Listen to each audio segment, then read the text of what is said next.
कभी दीवार पे कुछ लिख देती, तो कभी छोटी मोटी शरारत करके सबको सताती, और कुछ बोल दो तो रुआसा मुंह बना के सॉरी बोल देती थी। लेकिन अब उसकी सारी शरारत बर्दाश्त कर लेंगे हम। पता नहीं तितली गायब हो गई। हाँ तो घर के बाहर से गायब हुई है ना, आस पड़ोस में पता करो, गई होगी किसी के घर। अब सब जगह ढूंढ लिया, कहीं नहीं मिली। अरे भाई ठीक से पता करो।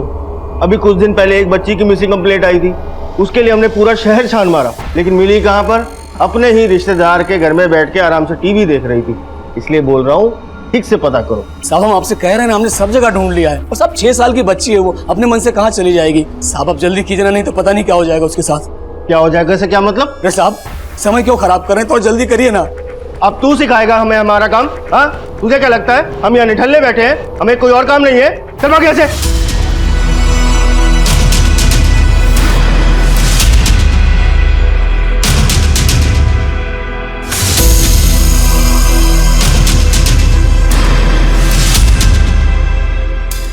बहू, बहू डिम्पल का कुछ पता चला? नहीं, आपको मिले? नहीं, मैंने यहाँ सब लोगों से पूछा, किसी को कुछ पता नहीं चल रहा है। हाँ ललित बोल। बाबूजी डिम्पल मिली? नहीं बेटा, हमने बहुत जगह देखा पर उसका कहीं पता नहीं चल रहा। तो तूने कंप्लेंट लिखा दी है ना? अरे बाबूजी पुलिस वाले कुछ नहीं करने वाले हैं, कंप्लेंट तक तो लिख ही रहे हैं हमारी। ठीक है, तू वापस आ जा।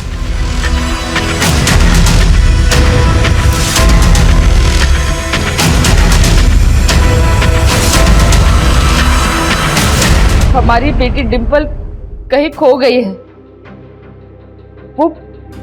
वो सिर्फ 6 साल की है। उसने पीले रंग का फ्रॉक पहना था। जब वो कोई किसी को उसके बारे में कुछ भी पता चले तो हमें बताइए। एक माँ आप सबसे विनती करती, मेरी बच्ची को ढूंढ दीजिए। हमारी डिम्पल को ढूंढने वाले को 50,000 रुपए का इनाम दिया जाएगा, और अगर किसी ने डिम्पल को अगवा किया है तो वो भी बिना डर के हमारे सामने आए, उसकी हर मांग को पूरा करने की कोशिश करेंगे।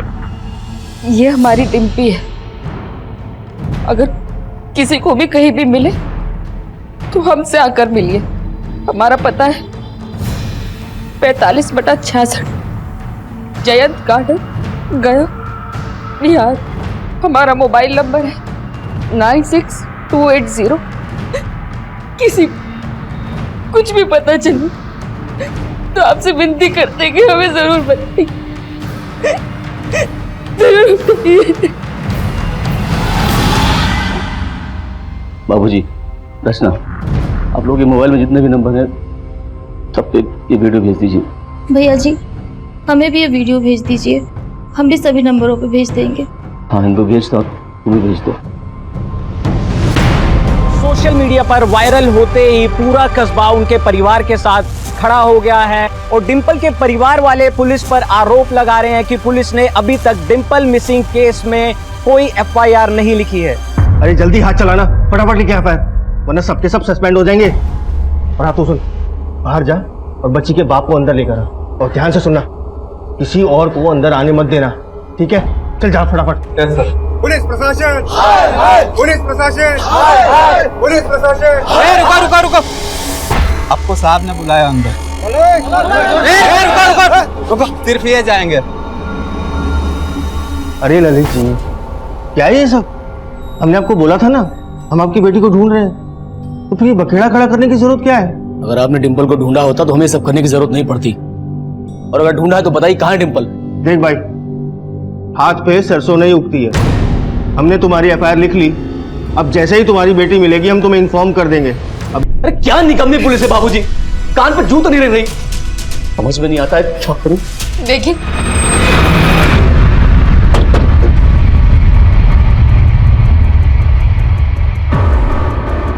सर, यहीं पर डिम्पल की कटी हुई लाश मिली थी। जब कुत्तों ने लाश के टुकड़ों को खाना शुरू किया तभी पब्लिक का ध्यान यहाँ पर गया। लगभग यहाँ पूरी लाश पे फंगस दिखाई दे रही है फोटोज में। सर वाकई में बहुत ही ब्रूटल मर्डर है, और यहाँ आसपास में भी किसी ने ना तो डिम्पल को अगवा होते हुए देखा है और ना ही लाश को यहाँ पर डंप होते हुए। डिम्पल की लाश यहाँ सुबह मिली थी, जाहिर सी बात है उसे रात को किसी समय फेंका गया होगा। और लगभग आधा किलोमीटर दूर है डिम्पल का घर यहाँ से, है ना? तो हो सकता है डिम्पल का कातिल उसके घर के आसपास ही कहीं रहता हो। पर सर जिन सर्कमस्टेंसेस में ये केस सामने आया है, डिम्पल की फैमिली से पूछा तक नहीं किया था कि उनको किस पे शक है। मालूम है, उनका भरोसा जीतना मुश्किल है, लेकिन उसके लिए उनको घाव देने वाले को पकड़ना होगा और साथ ही साथ उनके घावों पे मरहम भी लगाना होगा। मैं डिम्पल के घर वालों से मिलकर आता हूँ और तब तक तुम देखो पोस्टमार्टम का क्या स्टेटस है। Okay sir.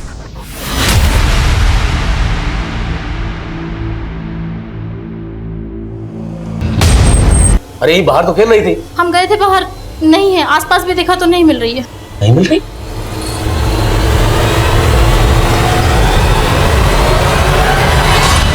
तो आपकी मेड इंदु ने सबसे पहले आपको डिम्पल के गायब होने के बारे में बताया। कहाँ है ये इंदु? अपने घर पे होगी, सुबह और शाम काम पे आती है। डिम्पल को इतनी बेरहमी से कौन मार सकता है? किसी पे शक है आपको? अवधेश। कौन है अवधेश? हमारा साला, रचना की बुआ का लड़का। दरअसल सर, रचना बचपन से अपनी बुआ के यहाँ रही है और हम दोनों की लव मैरिज थी, तो इस बात से अवधेश बहुत खफा था। ये रहता है पास में और अब डिम्पल। साहब, बेटे की शादी के 5 साल बाद भी हमारी बहू की गोद सुनी थी।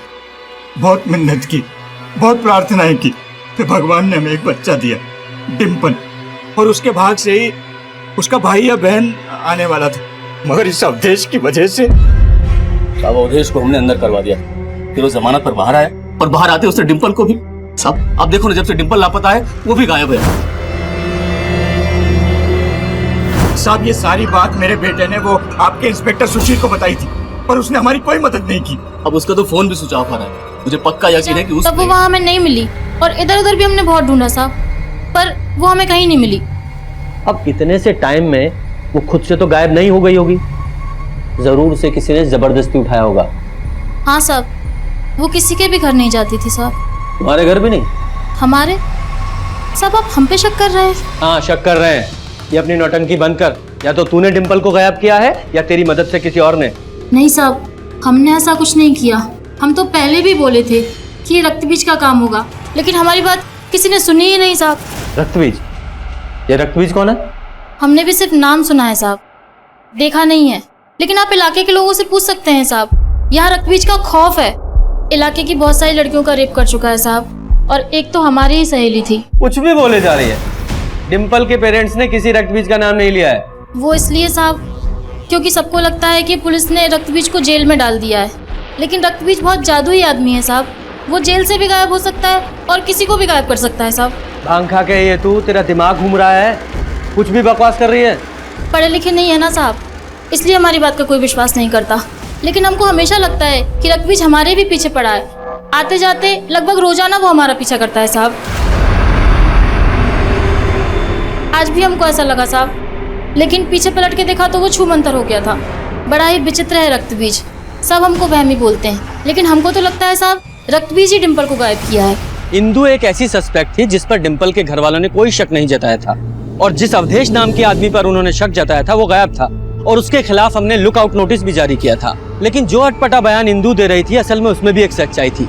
रक्तबीज नाम का एक सीरियल मॉलेस्टर था, और हमने चेक किया वो पिछले 1.5 साल से जेल में बंद था। सर, इंदु का यह बयान सही है कि 1.5 साल पहले तक उस इलाके, सर, उस भीड़ के लोगों का दावा था कि निरंजन ही रक्तबीज है। लेकिन सर, ये निरंजन 1.5 साल से लगातार यही बोले जा रहा है कि वो रक्तबीज नहीं है। और सर, ये रक्तबीज अपने विक्टिम्स पे कोई डीएनए भी नहीं छोड़ता है, इसलिए ये भी नहीं प्रूव हो पाया है कि निरंजन सही बोल रहा है या झूठ। लेकिन लोगों का गुस्सा देखकर कोर्ट ने ये ऑर्डर दिया था कि अगली सुनवाई तक निरंजन को जेल में रखा जाए, और निरंजन के अंदर होने के बाद से उस इलाके में घटनाएं होना भी बंद हो गई हैं। घटनाएं हुई नहीं या रिपोर्ट नहीं की गई? हो सकता है असली रक्तबीज अभी भी बाहर हो और इस निरंजन को असली रक्तबीज समझकर भीड़ ने टारगेट कर लिया हो। मतलब आप मान रहे हैं कि रक्तबीज भी डिम्पल का गुनहगार हो सकता है? एक टीम बनाओ और इस रक्तबीज को खोजो। अगर कोई ऐसा मोलेस्टर डिम्पल का गुनहगार है तो वो रेप विक्टिम भी हो सकती है। उसकी पोस्टमार्टम रिपोर्ट का क्या हुआ? सर, 1-2 दिन में आ जाएगा।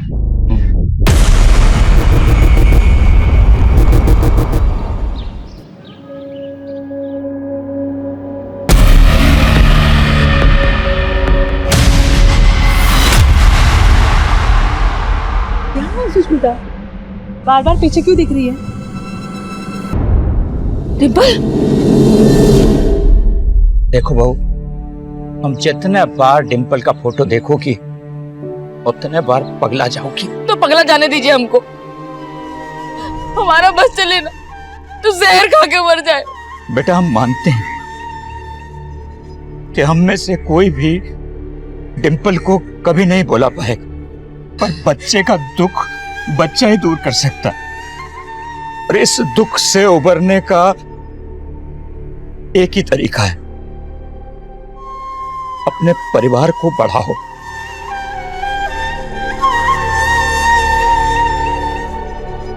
बेटा हमारी जिंदगी तो कट गई, पर तुम दोनों बिना संतान के अपना बुढ़ापा कैसे काटोगे?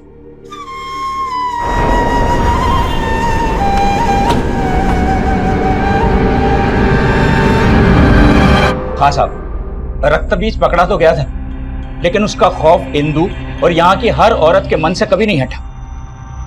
मगर एक बात है साहब, ये इंदु की बात में मुझे सच्चाई नहीं लगती। लेकिन कभी आपको ऐसा नहीं लगा कि सिंधु ने ही डिम्पल के साथ? नहीं साहब, बाद में हमें पता चला कि असली रक्त बीज भी पकड़ा गया था। कौन असली रक्त बीज है कौन नकली रक्त बीज है ये तो हम पता लगा रहे हैं, लेकिन कभी आपने ये नहीं सोचा कि ये सुदर्शन आपसे बदला ले सकता है और इसी ने डिम्पल को? क्या यही पूछने आए थे आप? अगर आपको पता है सबको तो जाके पकड़िए उन्हें। आप क्या पकड़ेंगे? अवधेश को तो पकड़ नहीं पाया अभी तक, बस पूछने चले आते हैं आप। इसलिए बनाई थी एसआईटी। ये एसआईटी डिम्पल को इंसाफ दिलाने के लिए ही बनी है, और कुछ भी बोलने से पहले खुद पे काबू रखिए। और हम ठान चुके हैं कि डिम्पल का गुनहगार बचने नहीं वाला। नहीं करता है, पर नफरत का एंगल एग्जिस्ट करता है। इस 6 साल की बच्ची ने न जाने क्या क्या सहा होगा, इसको तड़पा तड़पा के मारा। इस अवधेश की क्या खबर है? सर फिलहाल अभी तक उसका कोई क्लू नहीं मिला है, लेकिन हमारी तलाश जारी है। इवन हमारी नजर उसके उन रिश्तेदारों पर भी है जो उसको छुपने में उसकी मदद कर सकते हैं। से मैच करा के देखो और जल्दी से पता लगाने की कोशिश करो कि वो औरत कौन है जिसने ये पाल रात को यहाँ फेंका। Excuse me sir. हेलो,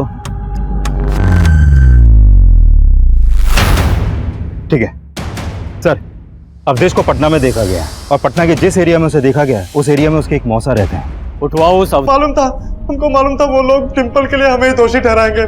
साहब हमने कोई कहानी नहीं सुनाई थी, हम सच बोल रहे थे। और आपसे मिलने के बाद तो रक्त बीज हमारी इज्जत लूटने की कोशिश किया था साहब। हो गया तेरा? अब हम शुरू करते हैं। जरा याद दिलाओ इसे। बोल।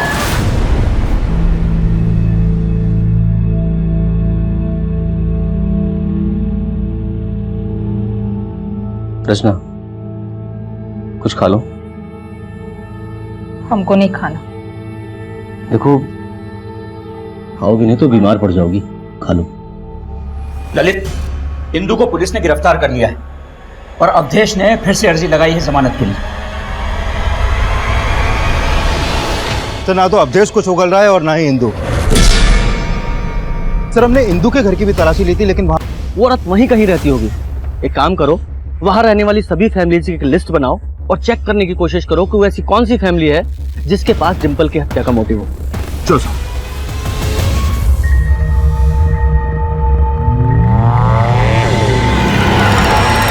सर उस एरिया में ये विनीता नाम की एक विधवा औरत रहती है जिसका डिम्पल के परिवार से रिश्ता है। क्या रिश्ता है? सर ये विनीता डिम्पल के दादा विश्वनाथ की भतीजी है और पिछले 2 सालों से इन दोनों परिवारों के बीच में बोलचाल बंद है। लेकिन सर हैरानी की बात, बोलचाल क्यों बंद कर दी थी? हाँ सर, सुष्मिता उस रक्त बीज के खौफ में जी रही थी और इसीलिए विनीता सुष्मिता की शादी 16 बरस की उम्र में ही करा देना चाहती थी। मेरे ललित ने इस बात का विरोध किया था।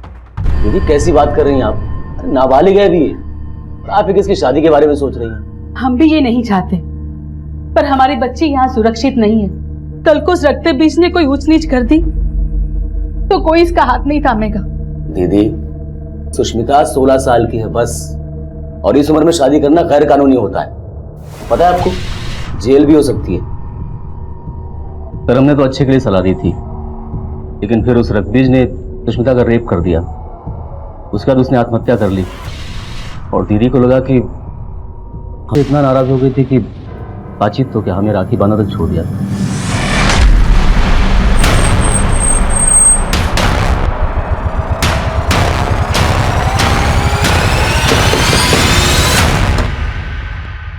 जी साहब। विकास, पूरा घर को सर्च करो। चलो साहब हुआ क्या है लेकिन? पता चल जाएगा।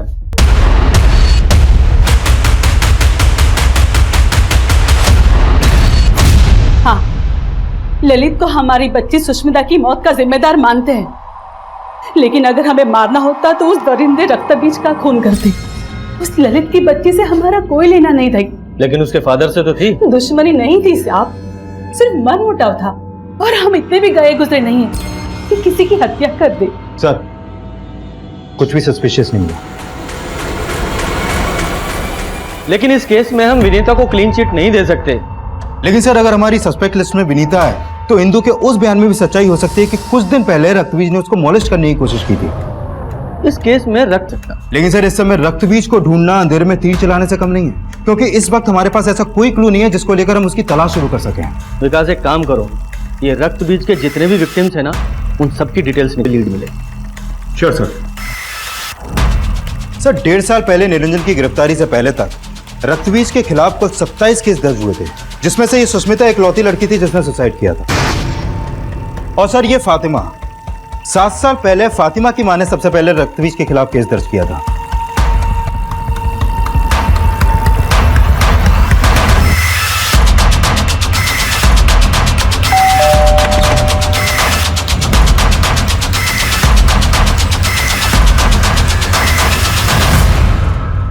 साहब, उस हादसे के बाद तुम दोबारा से वो सब कुछ नहीं याद करना चाहती, लेकिन क्या अभी तक तुम्हें कोई अंदाजा नहीं है कि वो कौन था?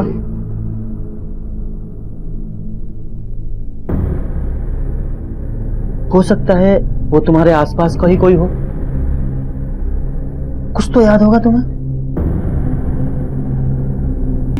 पर लौटाया, सूद समेत उसने लौटा दिया। हाँ गुप्ता जी, बोलो। सर, मैंने इस मुजाहिब के बारे में पता किया। वो उस इलाके में अपनी बीवी के साथ रहता है। सर, मुजाहिब की बीवी वसीम की कजन है। अपनी बीवी के साथ रहता है। सर, मुजाहिब की बीवी वसीम की कजन है। ये वसीम कौन है? सर, ये वसीम फातिमा का फादर है, जो रक्तबीज की पहली विक्टिम थी। सर, ये वसीम और मुजाहिब जीजा साले हैं। लेकिन इन सब का डिंपल मर्डर केस से क्या लेने देना है?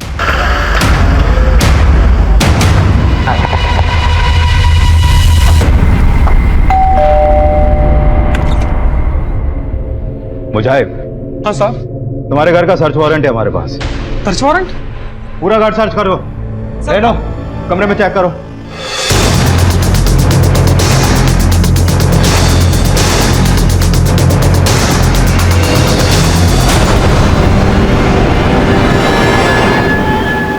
सर, इस पोल से ये फाइल मिली है।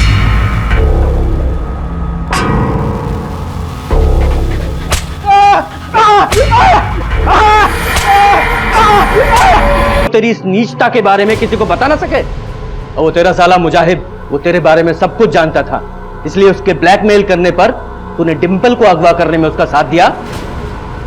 तेरे जैसा नीच और कुकर्मी इंसान इस पूरी दुनिया में नहीं मिलेगा।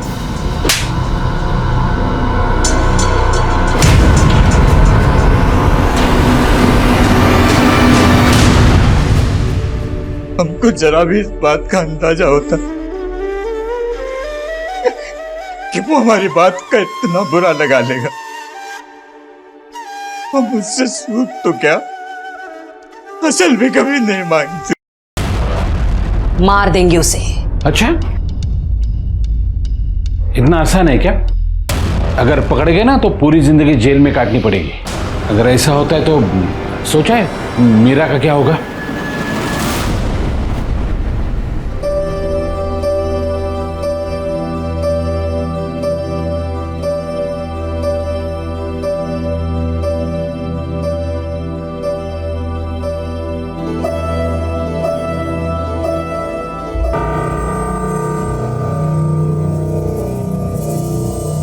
आई, निधि आ गई है।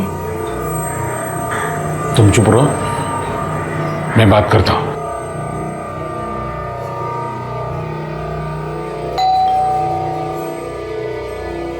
दारूगढ़।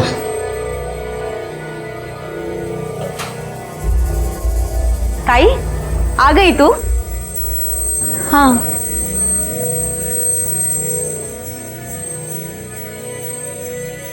कुछ हुआ है क्या? आज बड़े खुश नजर आ रहे हैं सबके सब। अरे कुछ नहीं, बहुत कुछ हुआ है, बहुत कुछ हुआ है। घर बैठे बैठे तेरे लिए एक रिश्ता आया है और वो लड़का इस संडे तुम्हें देखने के लिए आने वाला है। और ये रही उस लड़के की फोटो। अतुल देशमुख नाम है इसका, बहुत ही अच्छा है। मुझे नहीं करनी है शादी। क्यों नहीं करनी शादी? क्यों नहीं करनी है, क्या मतलब है? नहीं करनी तो नहीं करनी है। निधि, निधि बैठो बैठो बैठो बैठो। देखो निधि, तू हमारी जिम्मेदारी है और हम चाहते हैं तू शादी करे, अपने घर जाए, खुश रहे। अगर आप लोग चाहते हो ना मैं खुश रहूं तो प्लीज मुझे अकेला छोड़ दो, उतना ही काफी है। निधि,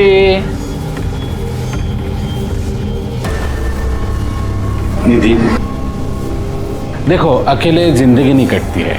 आज नहीं तो कल तुम्हें शादी तो करनी पड़ेगी। जब नहीं कटेगी तब कर लूंगी शादी। वैसे मैं आप सबको बता देती हूँ, मेरा बॉयफ्रेंड है, शादी तो मैं उससे ही करूंगी।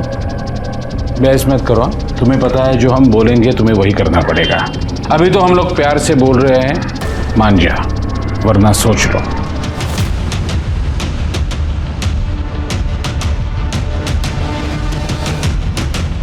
देखा तो मरी पड़ी थी। कौन था इसके साथ? पता नहीं सर, अकेले आई थी। हाँ, अगर कोई बाद में आया होगा तो हमने नहीं देखा। देखा नहीं। सीसीटीवी है यहाँ पे? सर वो लोग प्राइवेसी के लिए यहाँ आते हैं, इसलिए हमने वो। Shinde sir,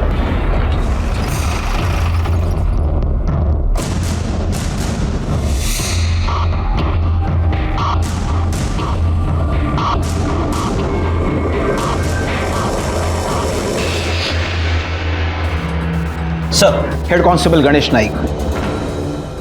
thank you sir. छोड़ो इधर, 3 चाय लेके आ, शक्कर की कटोरी अलग जा।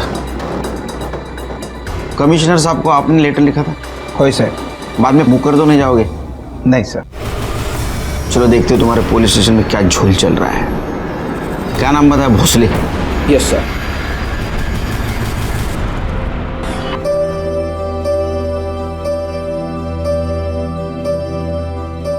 मीरा पे तो तुमने जादू कर दिया है। जब से तुम्हें देखा है तुम्हारे साथ शादी की रट लगाए बैठी है। आप कोई टेंशन मत लो, आप बस शादी की तैयारियां कर लो।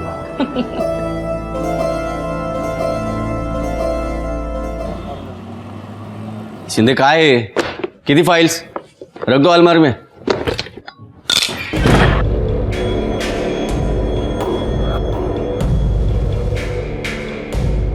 चलो ताबेत गया। क्या है? कौन हो आप लोग? दिलीप भोसले। ये क्या बदतमीजी है? ये बदतमीजी नहीं है, हम एसआईटी की तरफ से आए। अभी से ये तुम्हारी चौकी हम टेक ओवर करेंगे। सारी फाइल्स हैंड ओवर कर दो। चल कैसे ताबेत गया। और एसआईटी ये सब टेक ओवर क्यों कर रही है? प्रॉब्लम क्या है? तुम्हारे पुलिस स्टेशन के खिलाफ कंप्लेंट है हमारे पास। तुम फेक रेप केस बनाते हो और लोगों से पैसे लूटते हो। क्या? देखिए ये सरासर झूठ है। तो सच क्या है? एक ही लड़की 1 साल में 3 बार रेप कंप्लेंट करती है, वो भी अलग अलग 3 आदमियों के खिलाफ। ऐसे कैसे? ऐसे कैसे मतलब? कंप्लेंट आएगी तो मुझे इन्वेस्टिगेट करना ही पड़ेगा ना। अच्छा,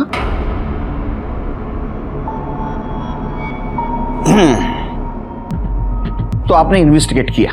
अगर ऐसा है तो कल्प्रिट खुलेआम कैसे घूम रहे हैं? चलो ठीक है, इन्वेस्टिगेशन का बेसिक होता है विक्टिम का मेडिकल। करवाया आपने? मैं देख के ही समझ गया था कि वो रेप नहीं है, इसलिए नहीं करवाया। ये फालतू की चीजें क्यों करूं ना। पर ये तो डॉक्टर है, आपने क्लिनिक खोलना चाहिए। अच्छा, आपने कंप्लेंट तो फाइल की होगी ना, वो दिखाओ। जब रेप हुआ ही नहीं है तो कंप्लेंट किस बात की करा था? अरे तो जादूगर भी है। ये क्या हो क्या रहा है? ये क्या चल रहा है? और ये कौन है जो मुझे फंसाने की कोशिश कर रहा है? अच्छा, तो वो तू है? साले हम हाथा रहा मेरे खिलाफ कंप्लेंट करा है। हाँ, कोऑपरेट कीजिए, नहीं तो परेशानी बढ़ेगी। अभी काम कीजिए, एक केबिन की व्यवस्था कीजिए हमारे लिए और सब फाइल भेज दीजिए। चलो।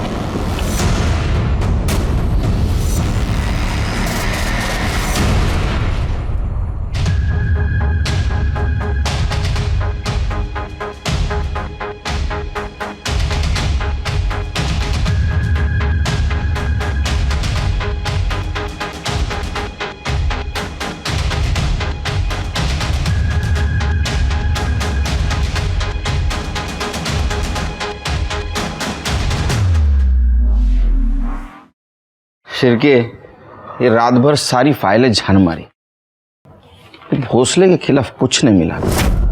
ना तो विक्टिम का नाम रजिस्टर है, ना ही कल्प्रिट का। साहब इसमें भी कुछ नहीं मिल रहा है। लेकिन साहब जिस दिन उनको पकड़ के लेके आए उस दिन का अगर पुलिस स्टेशन का सीसीटीवी फुटेज हम चेक करेंगे तो वो दिख जाएंगे। ना एक सीसीटीवी के फुटेज में वो दिखेंगे, लेकिन ये कैसा साबित करेंगे कि उनको रेप केस में लाया गया था? वो कुछ भी वजह बता सकते हैं। हमें ऐसा कुछ सबूत चाहिए जिससे पता चले कि ये भोसले डायरेक्टली इसमें इन्वॉल्व था।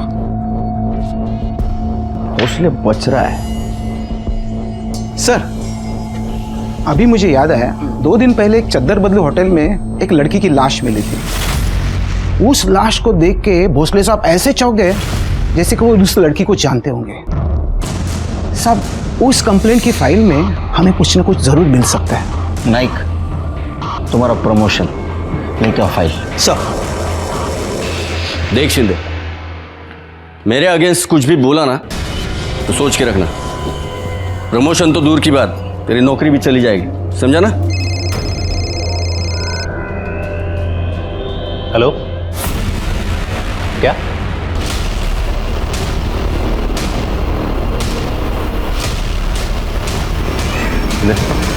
चलो पीछे हटो, चलो पीछे हटो। पहले किसने देखा? साहब मैंने देखा, मैं यहाँ झाड़ू मारने आई थी। मैडम पैर हटाओ, झाड़ू मारने का। मैडम ए पोरी ऐकला का? तो मैंने उसको हाथ लगाया, हाथ लगाते ही वो उधर गिर गई। तब मैं समझ गई ये मरी हुई है। मारिक बगा जरा। बे, ये वही लड़की है जो 1 साल में 3 लोगों के खिलाफ रेप का केस लेकर आई थी। 1 मिनट, उधर जाके बैठो, ठंडी चाय पी लो। क्यों? ये केस अब हम टेक ओवर करेंगे। आप कैसे टेक ओवर करेंगे? जिस केस के सिलसिले हम यहाँ आए थे, मुझे लगता है उसके कनेक्शन में एक केस है। ये निधि तांबे है ना? हाँ, जानते हो? नहीं मतलब मैं फिर सोच रहा हूँ। उधर बैठ के सोचो। जाओ कमरे में बगा कैसा पड़ लगा, सिर के देखो। चलो चलो उधर जाओ।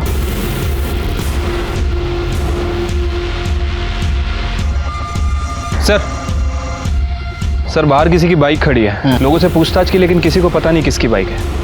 आरटीओ से पता करो। देख तो सही।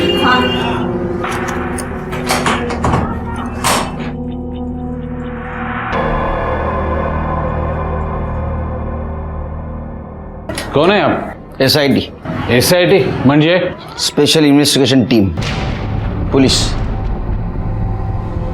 आप और यहाँ क्या चल रहा है? शादी है किसी की? मेरी भतीजी है ना निधि, उसकी शादी है।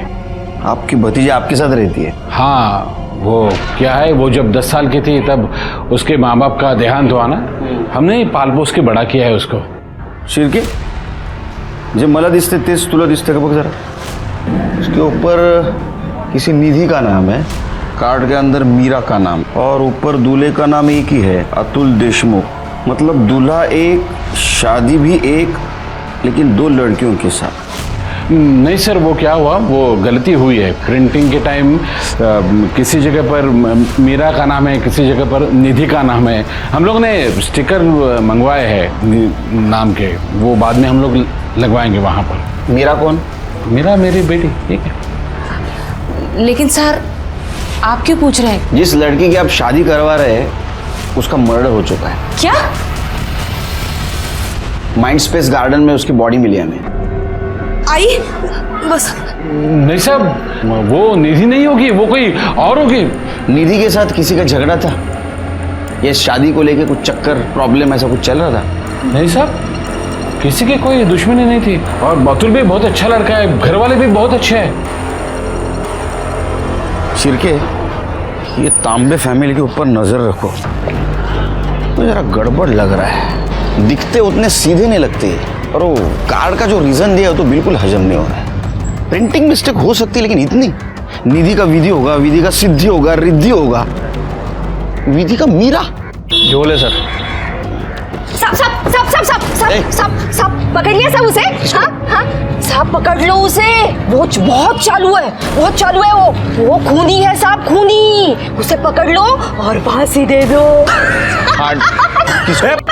चल भाग यहाँ से। नहीं चल भाग। नहीं जाऊंगी। पकड़ो। अरे भाग चल। दे दो। ठीक है जा। तो फांसी पे साहब उसको। साहब इसकी बात मत सुनना, ऐसे ही बोलती रहती है, सारा दिन इधर ही भटकती रहती है। सर मेरी बात सुनिए सर। सर देखिए, आपने मेरे से सुसाइड केस भी ले लिया, अब निधि तांबे का केस भी। कम से कम ये बता दीजिए कि निधि की फैमिली से कोई लीड मिली या नहीं। नहीं बता सकते, हमें हमारा काम करने दो।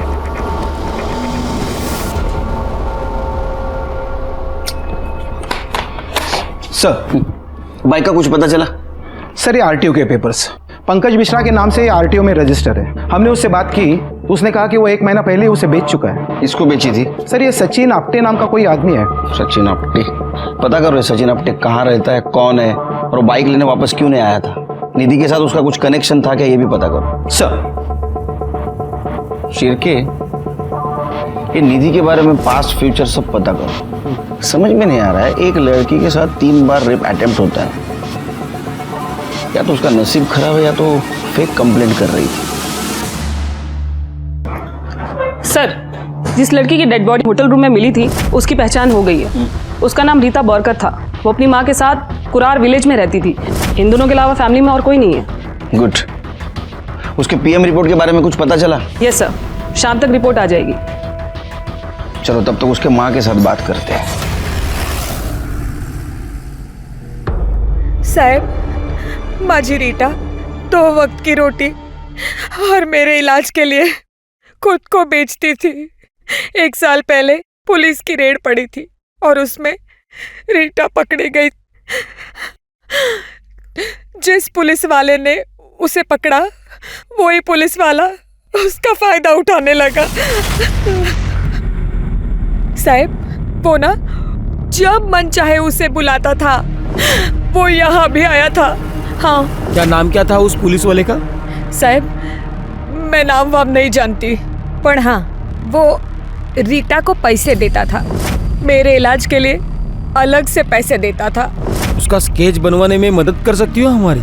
नहीं हो साहब, मुझे मोतीबिंद है ना, तो मैं ठीक से देख नहीं पा रही हूँ। रीटा का मोबाइल नंबर है? हाँ। Kamde madam. Yes sir. Mobile number लेना और कॉल डिटेल्स और मोबाइल लोकेशन निकलवा। हाँ उद्या है तो का है? हाँ किस खुशी में? भोसले साहब ने बोला था सबके लिए चाय और नाश्ता मंगाओ। ये चाय मेरी कमजोरी है, लेकिन तुम्हारे भोसले साहब को बोलना जिसके खिलाफ मैं इन्वेस्टिगेशन करता हूँ ना, उसकी तरफ से कभी चाय नहीं पीती। लेके जा। सर ये स्टेशन रोड पे जो रत्ना ज्वेलर्स है, निधि के मौत के कुछ दिन पहले तक निधि वहाँ काम करती थी। और सर मैंने निधि का फ़ोन चेक किया, ये देखिए क्या मिला है।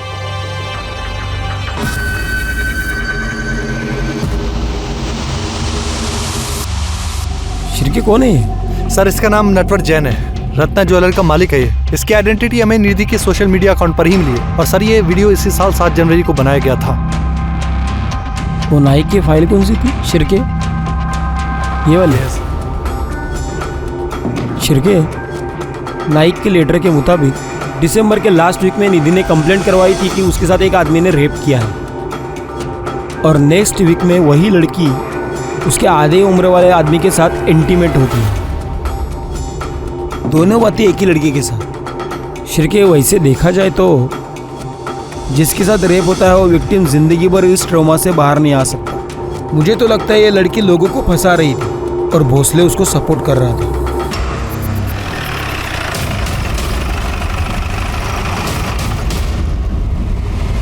साहब वो कोई विक्टिम फिक्टिम नहीं है, वो तो डोरे डालने वालों में से है।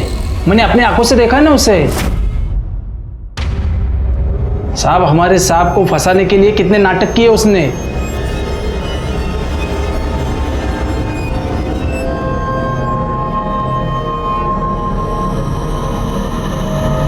और सब मैं क्या बोलूं उसके बाद। और रमेश कौन है ये लोग? पुलिस। आप नटवर जैन? जी मैं अकेले में बात कर रही हैं आपसे। रमेश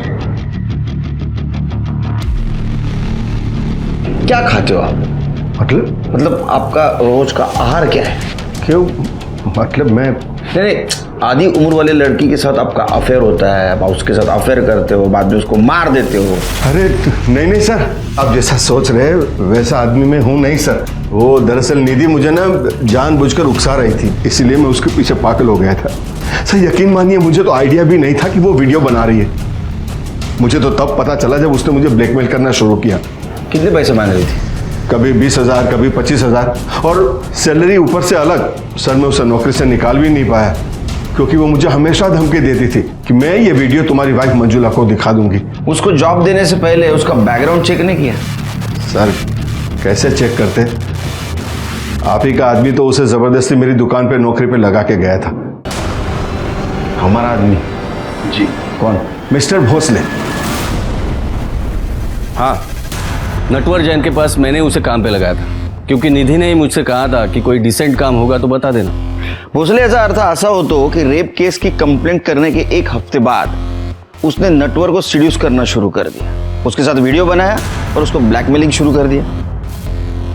हाँ तो किया होगा, मुझे थोड़ी पता था कि उन दोनों में आपस में कुछ चल रहा है। और ये नटवर उसकी कंप्लेंट करता तो ही मैं एक्शन लेता ना, उसने भी कुछ कहा नहीं। तो क्या तुमको पता नहीं था ब्लैकमेल कर रही है?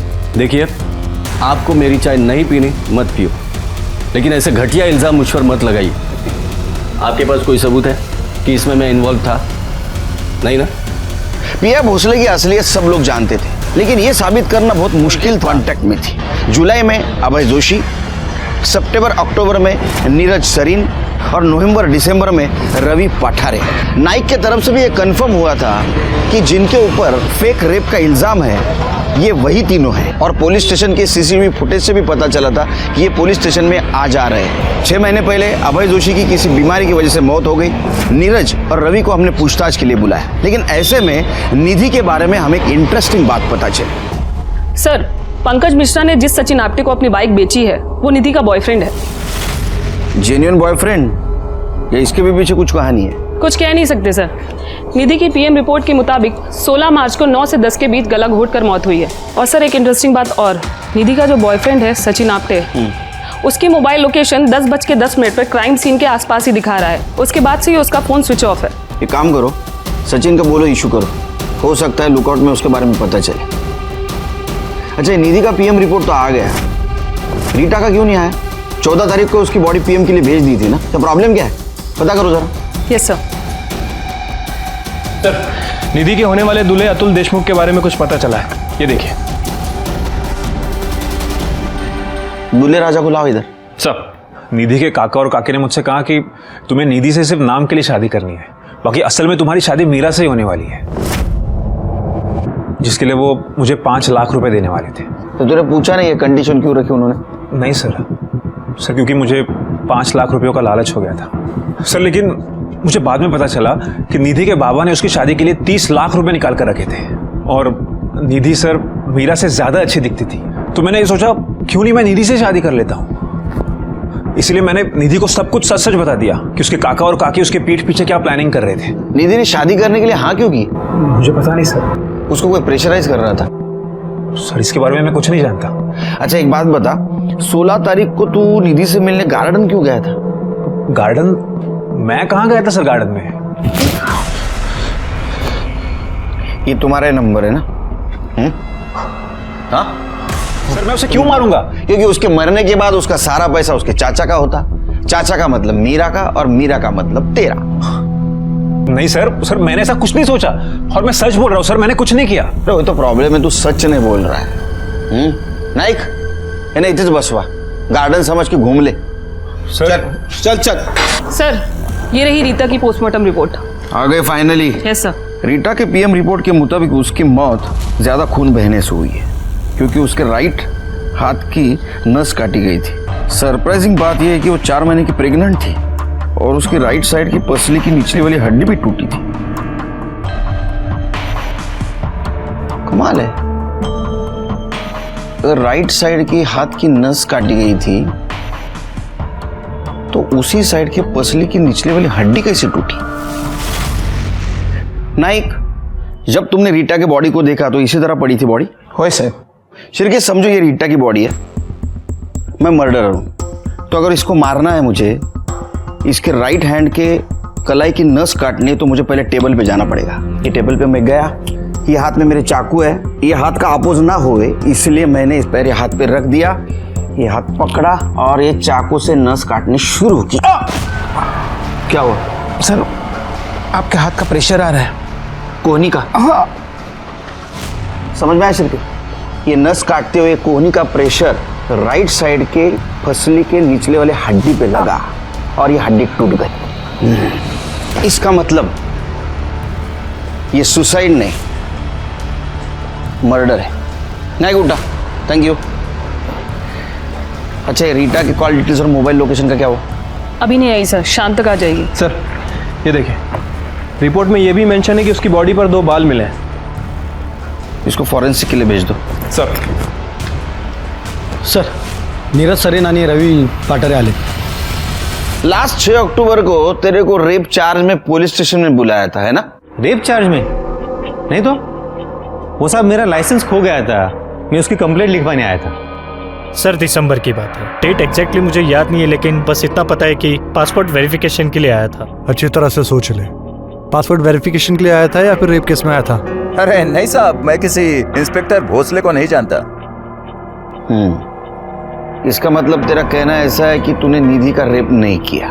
ऐसा कुछ हुआ ही नहीं साहब, हम लोग 1-2 बार ऑनलाइन पे मिले थे, फिर 2-4 बार डेट पे गए, फिर कुछ जमा नहीं, तो फिर बात आगे बढ़ी नहीं। तेरी शादी हुई ना रे, फिर भी तू निधि को डेट कर रहा था? साहब आजकल ये सब नॉर्मल है साहब। अगर तूने कुछ कांड किया होगा ना, तेरी मूंछें उखाड़ के निकालूंगा। हर दूसरा शादीशुदा इंसान का किसी न किसी के साथ अफेयर है, और अगर मेरा निधि के साथ अफेयर था तो इसमें कौन सी बड़ी बात है? और वैसे भी मैंने ब्रेकअप कर लिया था। मुझे देर से पता चला कि उसे मुझे ही नहीं बल्कि कई लोगों को लूट रही थी, तो मैंने उसे पीछे छुड़ाने में ही बेहतर समझा। छोड़ना पाहिजे सर। साहब ये दोनों झूठ बोल रहे हैं, ये दोनों रेप केस में ही पकड़े गए थे। पता चल रहा है नाइक, और इनको बचाने वाला भी भोसले था, क्योंकि ना तो इनके खिलाफ एफआईआर है, ना ही मेडिकली प्रूफ। एक बात पता चली, ये निधि ने नीरज के साथ इसलिए अफेयर किया था क्योंकि वो मैरिड था और वो एक्स्ट्रा मैरिटल अफेयर करना चाहता था। Right sir. और सर रवि के खिलाफ भी निधि का कुछ ऐसा ही मोटिव था। मतलब है मैरिड लोगों को टारगेट कर दी थी ताकि बीवी के नाम पे ब्लैकमेल कर सके, या ये दोनों हो या अभय और नटवर जैन। सर लेकिन नटवर जैन के खिलाफ कभी रेप केस दर्ज ही नहीं हुआ, क्योंकि वो कभी यहाँ आया ही नहीं। इसका मतलब जनवरी के बाद में इसने मोडस ऑफ ऑपरेंडी चेंज कर दी। अजीब किस्म की लड़की थी, कैरेक्टर ही समझ में नहीं आ रहा है। एक काम करते, उसके चाचा चाची से पूछताछ करते हैं। आपने हमसे झूठ बोला था कि कार्ड पे मीरा तांबे के जगह पे आप निधि तांबे के नाम का स्टिकर लगवाने वाले थे। असल में आप मीरा की शादी करने वाले थे। अतुल देशमुख ने हमें सब कुछ बता दिया है। दरअसल बात यह है कि मीरा की शादी के लिए हमें पैसों की जरूरत थी। निधि की शादी तो वैसे भी हो सकती थी, वो दिखने में सुंदर थी, उसका एक बॉयफ्रेंड भी था, लेकिन मीरा की शादी के लिए हमें पैसे लगाने पड़ते थे, इसलिए निधि की शादी का झूठा कार्ड बनाकर पैसा निकालना चाहते थे। उसके बॉयफ्रेंड का नाम क्या था? सचिन अप्टे। अगर सचिन उसका बॉयफ्रेंड था तो अतुल के साथ शादी करने के लिए क्यों तैयार हुए? पता नहीं सर, हमें सिर्फ पैसा चाहिए था और कुछ नहीं। हम सच कह रहे हैं, वो कैसे मरी, उसको किसने मारा, हमें कुछ नहीं पता। हमें सब कुछ पता है। आप ही ने मारा निधि को, क्योंकि उसने पैसा देने से इनकार किया था। इस केस में तो सब कर रही है, तो मैंने उसे छोड़ दिया। तेरे को दया आ गई उसके ऊपर ना? और रोज दया आती थी। देखिए, मैं उसे फाइनेंशियली हेल्प करता था। मुझे पता चला कि मेरी वजह से उसने प्रोस्टिट्यूशन छोड़ दिया है, तो मैं उसे पैसों की मदद करने लगा। उसकी माँ के लिए दवाई लेके जाता था। एक तरह से देखा जाए तो इस काम के लिए मुझे मेडल मिलना चाहिए, उल्टा आप मुझ पर इल्जाम लगा रहे हैं। अच्छा, तूने तो इतनी दया दिखाई उसके ऊपर कि वो प्रेग्नेंट हो गई। मेडल तो तूने दिया उसको। यह सब बकवास है, ऐसा कुछ भी नहीं हुआ है। तो ठीक है, डीएनए टेस्ट करवाने दे और प्रूव कर। उसके लिए आपको प्रोटोकॉल फॉलो करना पड़ेगा। परमिशन लेके आइए कोर्ट से और ले लीजिए। तेरे को पता है ना किसने भेजा है हमें यहाँ? मिनिस्ट्री। ये परमिशन हमको आसानी से मिल सकती है। लेकिन बाद में तेरी परेशान। मेघा ने अपनी बच्ची के मर्डर का इल्जाम निधि पर लगाया था। वो जेल में होती, लेकिन केस को रफा दफा कर दिया गया और निधि बच गई। जानते हैं वो कौन था? Inspector Bhosle. Yes sir. Sir ये रही मेघा की फाइल, जिसमें उसने अपनी बच्ची की डेथ की कंप्लेन लिखवाई है, जिसे एक्सीडेंटल बताया गया। और सर इसमें भोसले के सिग्नेचर भी हैं। हाँ सर, मुझे याद है, ये केस हमारे पास आया था। इसका मतलब इसके फेवर में भोसले उससे ब्लैकमेल कर रहा होगा और उसी ने उसको फेक कंप्लेंट करने के लिए बताया होगा। यस, अभी मिल गया भोसले और निधि के बीच का लिंक। सर, रीता के बॉडी पे जो बाल मिले थे उसका डीएनए रिपोर्ट। भोसले, तूने पुलिस डिपार्टमेंट की इज्जत मिट्टी में मिला दी। तेरे डीएनए से रीटा का फीटस मैच हुआ। इसका मतलब उसके पेट में जो बच्चा था वो तेरा ही था। अब अभी भी कानून झाड़ेगा या सच बताएगा? हाँ, बच्चा मेरा ही था, लेकिन उससे ये तो साबित नहीं होता ना कि मर्डर मैंने किया है। वो हमेशा रोती रहती थी, उसकी गरीबी को लेके, माँ को लेके। जब देखो बोलती रहती थी, मुझे जीना नहीं है, मर जाना चाहती हूँ। तो अभी भी बचने की कोशिश कर रहे हैं? हाँ? पुलिस वाला होकर भी ये नहीं जानता कितना भी बेस्ट प्लान मर्डर हो, उल्टा पड़ सकता है। अब कहना क्या चाहते हो? तेरी जो स्टाइल है ना बेटे, हाँ, स्टाइल ने तेरी जान ले ली।